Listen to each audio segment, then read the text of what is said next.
La navigation en Imoca 60, je crois que le premier chose qui surprend en fait c'est la... On an Imoca 60, I think the first thing that strikes you is the power of the boat and the physical commitment required to sail them.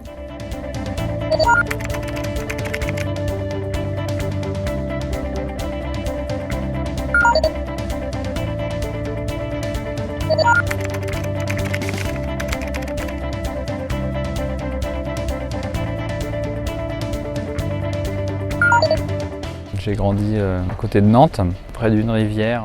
I grew up near Nantes, close to a river called the Eure, where I started sailing on an Optimist, like lots of kids do. But really, my first encounter with offshore boats was when I was in high school, at the age of 18 or 19, and I sailed for a weekend on a muscadet with friends. It was a bit of a revelation. From then on, I had only one thing on my mind, to go out sailing. So I decided to go to the Glenelg Sailing School, where I trained a lot. I became a sailing instructor, and at the same time I was fixing up boats. Then I started doing round the cans racing, and step by step I got into the world of offshore racing, starting with the Mini Transat. So I started with the Mini, and then I bought a prototype. So I had a very good boat, called Defremideur, number 151. With that boat I won almost every race of the season, including victory in the Mini Transat. Winning the Mini Transat was a springboard for me, and it allowed me to sail in the Figaro class. After that I sailed class 40s for 2 to 3 years, and then in 2014 I discovered the Imoca 60s.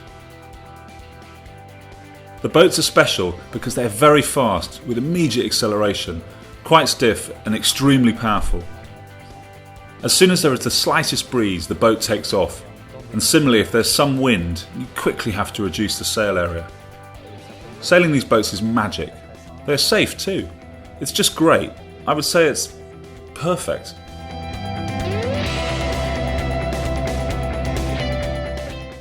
My best memory, without any doubt, is the Mini Transat. It was the first race where I was completely alone on my boat. It was a real journey for me.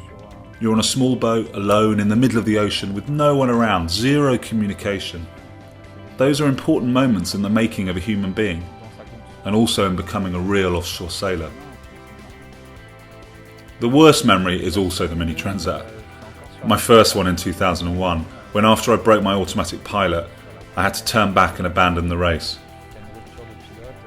We'd left the Canaries 3 days before and were sailing downwind under Spinnaker to Cape Verde. My automatic pilot broke and I still had 25 days of racing ahead of me. It took me a while to make the decision to retire from the race. I sailed back to the Canaries upwind. I passed the whole fleet as they went on under Spinnaker, so it was very hard. What makes me happy when I sail? I think the first thing is being in a state of nature. That is extraordinary. Everything is changing around us all the time. It often takes us by surprise, so you have to be ready to react.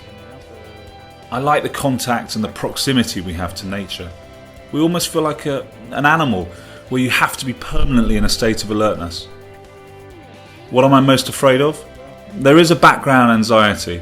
Well, not exactly an anxiety, but some kind of fear of receiving bad news and not being able to do anything about it because you're so far away at sea.